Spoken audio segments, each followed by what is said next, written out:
নমস্কার, আমি Tanushree Mitrapal, reiki master teacher.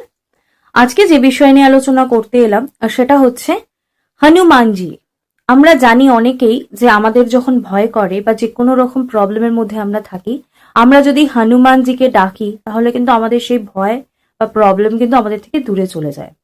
তো আজকের ভিডিও আমি আলোচনা করব যে আমরা যদি নিজেদের লাইফে বা বাড়িতে যদি হনুমানজির ছবি যদি আমরা প্রতিষ্ঠা করতে চাই বা হনুমানজির ছবি যদি আমরা রাখতে চাই, তাহলে কি ছবি রাখা ঠিক বা কোথায় রাখা ঠিক, কিভাবে রাখলে আমরা হনুমানজির ছবি থেকে ম্যাক্সিমাম বেনিফিটস পাবো। নম্বর বলবো যে দক্ষিণামুখী যে হনুমানজির ছবি থাকে সেই ছবি যদি আমরা বাড়িতে রাখি তাহলে আমরা কোথায় রাখবো এবং এর বেনিফিটস আমরা কি পাবো। তো এক্ষেত্রে বলে রাখি, এই ছবি সবসময় উত্তর দিকের যে দেয়াল সেখানে লাগাতে হয়, এবং যদি আপনি এটা রাখেন তাহলে আপনার বাড়িতে যদি কোনো নেগেটিভ এনার্জি থাকে, যদি মৃত্যু ভয় থাকে, কালো জাদু থাকে, ব্ল্যাক ম্যাজিকের কোনো প্রবলেম থাকে, সেগুলো কিন্তু আপনার বাস্তু থেকে কেটে যাবে। 2 নম্বর যেটা বলবো সেটা হচ্ছে, ধরুন আপনার যে হনুমানজির ছবি রয়েছে সেই হনুমানজির ছবির বুকটা চেরা এবং তাতে শ্রীরাম এবং সীতামার ছবি রয়েছে। তো এই হনুমানজির ছবি যদি আপনার বাড়িতে থাকে তাহলে মাথায় রাখতে হবে, এই হনুমানজির ছবি আপনার বাড়িতে থাকা মাত্রই আপনার বাড়ির যে এনার্জি সেটা হাই হয়ে যাবে এবং আপনার বাড়িতে কোনো নেগেটিভ এনার্জি, ভূত প্রেত তার প্রবেশ কিন্তু আর হবে না। নম্বর বলবো পঞ্চমুখী হনুমানজি। এই হনুমানজি আপনি কোথায় লাগাবেন? আপনার যে দরজার মেইন যে দরজা সেখানে লাগাবেন। এতে কি হবে, আপনি যখন যাতায়াত করছেন, ঢুকছেন, বেরোচ্ছেন, আপনি সেই হনুমানজিকে দেখতে পাচ্ছেন। এই হনুমানজির ছবি যদি রাখেন তাহলে যেটা হবে সেটা হচ্ছে আপনার যত অর্থনৈতিক বাধা আছে বা জীবনে আরো যত বাধা বিপত্তি আছে সেগুলো কেটে যাবে।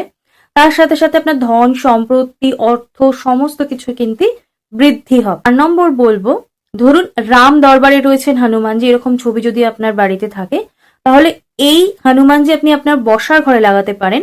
এই হনুমানজির ছবি যদি আপনি বাড়িতে লাগান তাহলে আপনার বাড়িতে আপনি ধরে নিতে পারেন যে কোনো সমস্যা, অর্থনৈতিক সমস্যা থেকে সকল সমস্যা, আপনার মানসিক কষ্ট, মানসিক যে আপনার মন শান্তি নেই সেগুলো যেমন আপনার কেটে যাবে, আপনি একটা শান্তি, স্থির, ধীর একটা স্বস্তি আপনার বাড়ির পরিবেশকে তৈরি করতে পারবেন এবং তার সাথে সাথে আপনার পরিবারের লোকেদের মধ্যেও কিন্তু একটা সুন্দর সম্পর্কও কিন্তু এর মাধ্যমে আপনি স্থাপন করতে পারবেন। আর হনুমানজির যে ছবি, সেই হনুমানজির ছবি যদি আপনি দক্ষিণ দেয়ালে লাগান তাহলে অবশ্য করেই এই হনুমানজি আপনার গ্রহের যত দোষ আছে, নেগেটিভিটি আছে সেটা কাটাবে এবং আপনার রোগের মুক্তি হবে। তার সাথে সাথে আপনার গ্রহ দোষের সমস্যা থেকেও কিন্তু আপনি চিরতরে মুক্তি পাবেন।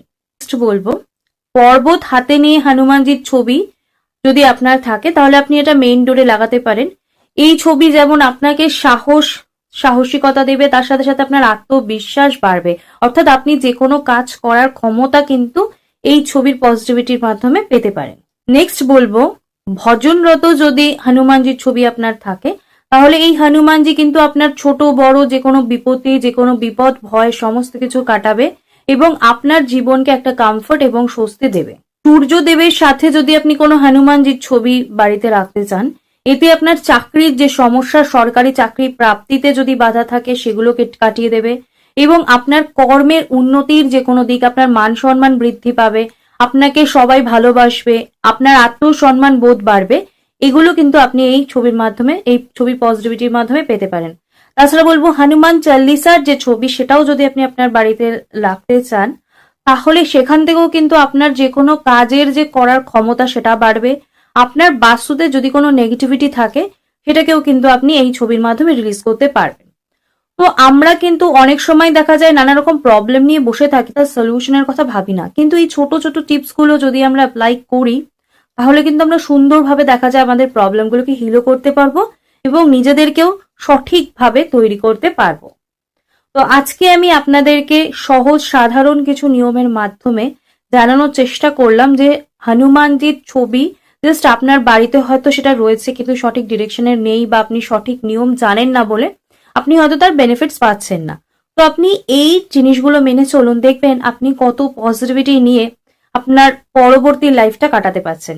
তো আজকে আলোচনা এখানেই শেষ করলাম। সকলে সুস্থ থাকবেন, ভালো থাকবেন। নমস্কার।